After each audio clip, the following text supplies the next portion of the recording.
बिस्मिल्लाहिर्रहमानिर्रहीम। अस्सलाम वालेकुम। 9th क्लास में आपकी पाकिस्तान स्टडीज़ की टीचर मिस मरियम ज़फ़र। जैसा कि आप सब लोग जानते हैं कि बोर्ड के एग्ज़ाम स्टार्ट होने में अब तकरीबन 1.5 मंथ्स ही तकरीबन रह गया है।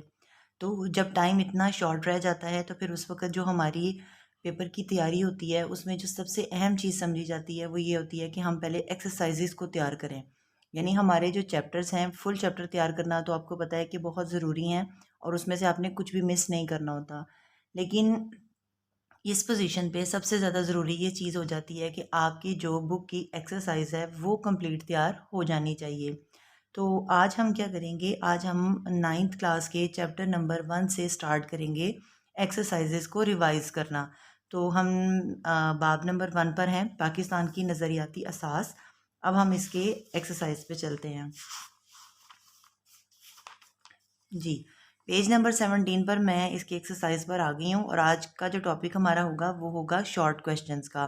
तो आज हम शॉर्ट क्वेश्चंस रिवाइज करेंगे। इसी तरह डेली एक वीडियो मैं अपलोड करूँगी जिसमें हम 1 बाय 1 पूरी एक्सरसाइजेस को रिवाइज करते जाएंगे। और फिर साथ ही में आपको जब एक चैप्टर कंप्लीट हो जाएगा तो आपको एक टेस्ट भी उसका बना के सेंड करूँगी, जिसका मकसद होगा कि आप अपनी सेल्फ असेसमेंट करें और पूरे चैप्टर को तैयार करने के बाद आप खुद का जायज़ा लें और देखें कि आपकी तैयारी जो है वो किस लेवल की हो चुकी है। शॉर्ट क्वेश्चंस की तरफ हम लोग बढ़ते हैं तो वो स्टूडेंट्स, वैसे तो सबको इसके आंसर्स अब तो पता ही होंगे क्योंकि सेशन एंड हो चुका हुआ है, लेकिन फिर भी मैं आप लोगों की आसानी के लिए एक दफ़ा दोबारा इनके क्वेश्चंस के आंसर आप लोगों को बताऊंगी और ये भी बताऊंगी कि ये आंसर आपको बुक के किस पेज पर मिलेंगे। शॉर्ट क्वेश्चन नंबर 1 जो है वो है, कायद आज़म ने 1 जुलाई 1948 को स्टेट बैंक का इफ्तिताह करते हुए क्या फरमाया। ये क्वेश्चन नंबर 1 शॉर्ट है और इसका आंसर हमें मिलेगा बुक के पेज नंबर 15 पर। शॉर्ट क्वेश्चन नंबर 2, दो कौमी नज़रिया से क्या मुराद है। इसका आंसर हमें मिलेगा बुक के पेज नंबर 10 पे। शॉर्ट क्वेश्चन नंबर 3 है, नज़रिया पाकिस्तान की तारीफ करें। इसका आंसर हमें मिलेगा बुक के पेज नंबर 4 पे। शॉर्ट क्वेश्चन नंबर 4 है, अकीदा रसालत की तारीफ करें। इसका आंसर हमें बुक के पेज नंबर 7 पर मिलेगा। शॉर्ट क्वेश्चन नंबर 5 है, हिंदुस्तान में ईस्ट इंडिया कंपनी कायम करने का मकसद क्या था। तो इसका आंसर हमें मिलेगा बुक के पेज नंबर 12 पे। शॉर्ट क्वेश्चन नंबर 6 है, अब या फिर कभी नहीं, नाउ और नेवर के उन्वान से शोरे आफाक किताबचा कब और किसने जारी किया। इसका आंसर हमें मिलेगा बुक के पेज नंबर 12 पे। तो हम शॉर्ट क्वेश्चन नंबर 1 पहले करते हैं और वो है, कायद आज़म ने 1 जुलाई 1948 को स्टेट बैंक का इफ्तिताह करते हुए क्या फरमाया। पहले तो मैं आपको ये बता दूं कि ये क्वेश्चन जो है वो बहुत इंपॉर्टेंट है, बोर्ड में बहुत मरतबा इस क्वेश्चन को पूछा गया है। तो ये क्वेश्चन हम लोग देखते हैं। साथ ही साथ एक चीज़ और मैं आप लोगों को बता दूं, डेट जो सवाल के अंदर लिखी हुई होती है इसको लाजमी आपने याद करना होता है कि ये एक इम्पॉर्टेंट MCQ भी होता है। समटाइम जो है वो बोर्ड वाले आपसे ये ट्रिक कर लेते हैं कि सवाल में सिर्फ इतना पूछा जाता है कि कायद आज़म ने स्टेट बैंक का इफ्तिताह कब किया और इफ्तिताह के वक्त क्या फरमाया। तो इसका मतलब है कि जो क्वेश्चन के अंदर मौजूद ये डेट है, जिसको हम समटाइम ये सोचकर भी इग्नोर कर देते हैं कि सवाल के अंदर तो लिखी हुई है, तो ये भी एक सवाल बन जाता है। और आपको पता है एक क्वेश्चन 2 मार्क्स का होता है, तो 1 मार्क का तो सिर्फ इसका जो डेट होगी वो होगी और बाकी 1 मार्क्स का वो फरमान होगा जो कायद आज़म ने स्टेट बैंक का इफ्तिताह करते हुए फरमाया था। तो हम चलते हैं पेज नंबर 15 पे, जो बिल्कुल ही इसके पीछे वाला पेज है।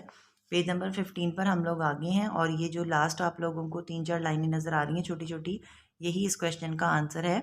1 जुलाई 1948 को कायद आज़म ने स्टेट बैंक का इफ्तिताह करते हुए फरमाया, मगरिब का माशी निज़ाम इंसानियत के लिए नाकाबिल हल मसाइल पैदा कर रहा है और ये लोगों के दरमियान इंसाफ कायम करने में नाकाम रहा है।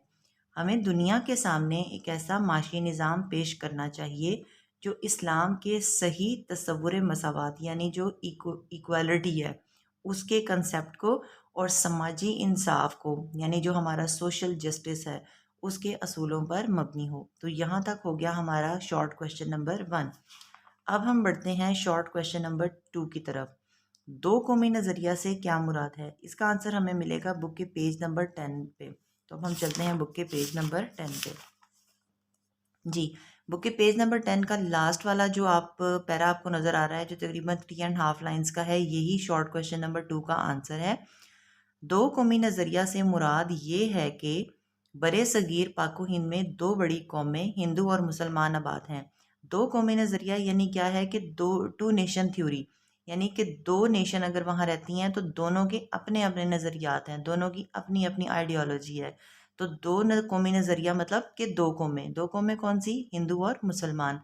ये दोनों कौमें सदियों तक एक दूसरे के साथ रहने के बावजूद आपस में घुल मिल ना सकीं, यानी ये दोनों कौमें बहुत सालों से, बहुत सदियों से एक दूसरे के साथ रह रही हैं, लेकिन फिर भी इनका आपस में घुलना मिलना उस तरह से नहीं हो सका, क्योंकि फ़र्क क्या है, मजहबी फ़र्क बहुत बड़ा है।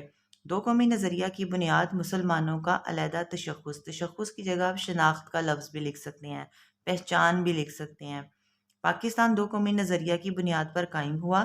दो कौमी नज़रिया का नस्बुलैन ये था कि इस्लाम के, अब यहाँ पर नस्बुलैन की जगह बुनियाद भी लिख सकते हैं कि दो कौमी नज़रिए की बुनियाद ये थी कि इस्लाम के दो कौमी तसव्वुर की बुनियाद पर, कि इस्लाम ने हमें जो तसव्वुर दिया है मुसलमानों को, अब उनकी एक कौम की हैसियत से हिंदुस्तान में मुसलमानों की एक ऐसी आज़ाद रियासत कायम की जाए कि जिसमें रहते हुए वो अपनी इनफरादी, इनफरादी होती है एक शख्स की अपनी ज़िंदगी, इंडिविजुअल ज़िंदगी, और इज्तमाही ज़िंदगी होती है जो उसकी सोशल लाइफ होती है, जिसमें उसके ताल्लुकात माशरे में रहने वाले लोगों के साथ जुड़ते हैं, तो उनके साथ अपनी ज़िंदगी इस्लामी असूलों के मुताबिक गुजार सकें। तो यहाँ से यहाँ तक जो मैंने पढ़ा ये है शॉर्ट क्वेश्चन नंबर 2 का आंसर। वापस हम एक्सरसाइज ही की तरफ जो है वो बढ़ते हैं, और अब बारी है शॉर्ट क्वेश्चन नंबर 3 की। नज़रिया पाकिस्तान की तारीफ करें। पेज नंबर 4 पर हमें इसका आंसर मिलेगा। क्वेश्चन नंबर 2 ये था दो कौमी नज़रिया क्या है, और क्वेश्चन नंबर 3 है नज़रिया पाकिस्तान क्या है। तो इस चीज़ को भी कभी कभी ऐसे होता है कि स्टूडेंट्स जो है वो मिक्स कर देते हैं, तो ये याद रखिएगा, दो कौमी नज़रिया से मुराद टू नेशन थ्योरी है, जिसमें एक मुसलमानों का नज़रिया है और एक हिंदुओं का नज़रिया है। नज़रिया पाकिस्तान की तारीफ में हमने सिर्फ ये बताना है कि पाकिस्तान जो है वो किस नज़रिए के तहत कायम हुआ था। तो हम पेज नंबर 4 पर चलते हैं। जी, बुक के पेज नंबर 4 पर जो है वो हम आ गए हैं। आपको एक बड़ी हेडिंग इसमें जो है वो नज़र आ रही होगी, नज़रिया पाकिस्तान का मफ़हूम। इसी में आप लोगों ने बिल्कुल जो है वो पहले इसकी 1.5 लाइन है, इसको भी शामिल नहीं करना। फिर ये 3 लाइन्स का एक पैराग्राफ है, इसको भी शामिल इस क्वेश्चन में नहीं करना। ये जो आपको थर्ड पैराग्राफ नज़र आ रहा है, यहाँ से क्वेश्चन नंबर 3 शॉर्ट जो है वो स्टार्ट होगा। पाकिस्तान का क़याम एक नज़रिया के तहत अमल में आया जो नज़रिया पाकिस्तान कहलाता है, यानी पाकिस्तान जो कायम हुआ था उसके पीछे एक आइडियोलॉजी थी, और उसी आइडियोलॉजी को जो है वो आइडियोलॉजी ऑफ पाकिस्तान कहते हैं। नज़रिया पाकिस्तान की हैसियत पाकिस्तान के वजूद में रूह की तरह है। जैसे कि हम कहते हैं कि एक रूह के बगैर जिस्म बेकार है, तो इसी तरह पाकिस्तान की जो हैसियत है वो क्या है कि उसके पहले हमें ये समझना होगा कि उसकी रूह क्या है। उसकी रूह इस्लाम है, जिसके तहत ज़िंदगी गुजारने के लिए इस मुल्क को कायम किया गया, जिसके बगैर पाकिस्तान के क़याम का कोई तसव्वुर नहीं किया जा सकता। आपने ये लाइन 1.5 ऐड करनी है, उसके बाद आपने अगली लाइन ऐड नहीं करनी, और फिर आपने लिखना है कि नज़रिया पाकिस्तान की तारीफ यूं बयान की गई है, या झेल में नज़रिया पाकिस्तान की तारीफ पेश की गई है। ये लिखने के बाद आपको 3 स्टार्स यहाँ पे नज़र आ रहे हैं, 1, 2 एंड 3। तीनों में से कोई एक पॉइंट जो है वो आपने इसकी तारीफ में ऐड कर लेना है। ये आपकी अपनी मर्ज़ी पर है कि तीनों में से आप कौन सा पॉइंट ऐड करेंगे। बेस्ट ये है कि आप सबसे पहले वाला करें, इसलिए क्योंकि हम नज़रिया पाकिस्तान पढ़ रहे हैं, तो पहले पॉइंट में उन्होंने ये बताया है कि नज़रिया पाकिस्तान बुनियादी तौर पर मुसलमानों के लिए कुरान और सुन्नत की रोशनी में ज़िंदगी गुजारने के असूल बयान करता है। नज़रिया पाकिस्तान से मुराद एक अलग खित्ता ज़मीन का हसूल है, जिसमें मुसलमानाने बर सग़ीर कुरान और सुन्नत की रोशनी में इस्लामी कदरों और नज़रियात को महफूज कर सकें और अपनी ज़िंदगियां इस्लाम के असूलों के मुताबिक गुजार सकें। तो यहाँ तक हमारा शॉर्ट क्वेश्चन नंबर 3 हो गया। अब हम चलते हैं शॉर्ट क्वेश्चन नंबर 4 की जानिब, और वो है अकीदा रसालत की तारीफ़ करें। इसका आंसर हमें मिलेगा बुक के पेज नंबर 7 पे। तो हम बुक के पेज नंबर 7 पे चलते हैं। जी, बुक के पेज नंबर 7 पर हम आ चुके हैं। आपको एक हेडिंग नज़र आ रही होगी यहाँ पर, वो मेन हेडिंग है नज़रिया पाकिस्तान के अनासिर। इसकी सब हेडिंग नंबर 1 है अकायद। अकायद के पॉइंट में आपको स्टार्स नज़र आ रहे होंगे, तो जो सेकंड स्टार है लास्ट वाला, यानी पेज 7 का जो लास्ट वाली तकरीबन 3.5 लाइन्स है, यही क्वेश्चन नंबर 4 शॉर्ट का आंसर है।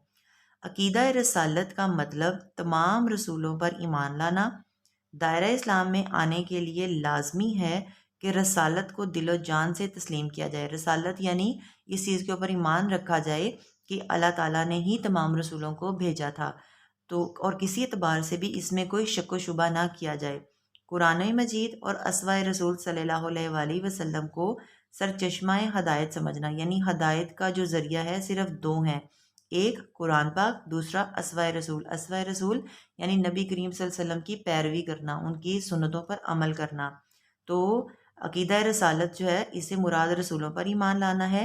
कुरान मजीद और अस्वाए रसूल को सरचश्मा हदायत मानना और हज़रत मोहम्मद सल्लल्लाहु अलैहि वसल्लम को अल्लाह ताला का आखिरी रसूल और आखिरी नबी मानना, और ये ईमान रखना कि आप सल्लल्लाहु अलैहि वसल्लम के बाद कोई नबी नहीं आएगा। अकीदा रसालत का ये लाजमी जुज़्व है। जुज़्व की जगह आप हिस्सा भी लिख सकते हैं। जो इसका इनकार करेगा वो मुसलमान नहीं हो सकता। तो यहाँ से यहाँ तक जो मैंने पढ़ा, ये क्वेश्चन नंबर 4 शॉर्ट का आंसर है। इसके बाद आ गया शॉर्ट क्वेश्चन नंबर 5। हिंदुस्तान में ईस्ट इंडिया कंपनी कायम करने का मकसद क्या था? ये हमें मिलेगा बुक के पेज नंबर 12 पे। तो हम बुक के पेज नंबर 12 की तरफ चलते हैं। जी, पेज नंबर 12 पे हम लोग आ चुके हैं और यहाँ आपको एक मेन हेडिंग नज़र आ रही होगी, हिंदुस्तान में मुसलमानों की माशी महरूमी। यहाँ पर आपको एक पहला स्टार नज़र आ रहा है, बुनियादी तौर पर यही इसका आंसर है। हम इसको पढ़ते हैं फिर हम देखते हैं। अंग्रेज़ों ने ईस्ट इंडिया कंपनी 1600 में कायम की। अंडरलाइन कर लीजिएगा, बहुत अहम एमसीक्यू है और बोर्ड में कई बार ये एमसीक्यू पूछा जा चुका है कि ईस्ट इंडिया कंपनी कब कायम हुई? 1600 में। ईस्ट इंडिया कंपनी किसने कायम की? अंग्रेज़ों ने। अब ये जो है एक लाइन के अंदर दो एमसीक्यू आपको मिले। अंग्रेज़ों ने ईस्ट इंडिया कंपनी 1600 में कायम की। कंपनी हिंदुस्तान में ऐसी माशी पॉलिसियां बनाती थी जिसका ज़्यादा से ज़्यादा माली फ़ायदा खुद अंग्रेज़ों को होता था। तो ये है एक्सरसाइज का शॉर्ट क्वेश्चन नंबर 5, उसका आंसर। अब हम लास्ट शॉर्ट क्वेश्चन की जाने बढ़ते हैं। अब या फिर कभी नहीं, नाउ और नेवर के उन्वान से शोहराए आफाक किताबचा कब और किसने जारी किया? ये भी हमें सेम पेज नंबर 12 के ऊपर ही मिलेगा। और ये क्वेश्चन हमें, ये हमने 5 क्वेश्चन पढ़ा है, इसके बिल्कुल ऊपर एक पैराग्राफ है, यहाँ हमें शॉर्ट क्वेश्चन नंबर 6 का आंसर मिलेगा। चौधरी रहमत अली और दो कौमी नज़रिया। चौधरी रहमत अली, अब यहाँ से आप लोगों ने इसका आंसर स्टार्ट करना है लिखना। इसमें छोटा सा एक तारुफ जो है वो चौधरी रहमत अली के मुतल्लिक भी बयान किया गया है, तकरीबन 2.5 लाइन्स हैं। ये आप चाहें तो ऐड कर सकते हैं, अगर ना चाहें तो ये पहली 2.5 लाइन को छोड़ें और आप थर्ड लाइन पर आएँ। 28 जनवरी 1933 को, अब उन्हों आप लिखेंगे तो वो समझ नहीं आएगी कि किसकी बात हो रही है। अगर आप शुरू से स्टार्ट कर रहे हैं इसको, यानी यहाँ से आप इसको लिखना शुरू करेंगे, फिर तो आप उन्हों भी लिख दें तो समझ आ जाएगी कि पीछे बात आपने चौधरी रहमत अली की है।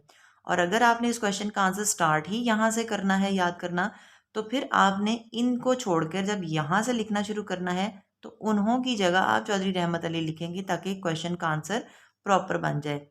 28 जनवरी 1933 को चौधरी रहमत अली ने अब या फिर कभी नहीं के उन्वान से 4 सफ़हात पर मुश्तमिल मशहूर किताबचा जारी किया, जो तहरीक पाकिस्तान के लिए मजबूत दीवार साबित हुआ और बड़े सगीर के मुसलमानों के साथ साथ दीगर कौमें भी लफ्ज़ पाकिस्तान से आशना हुई।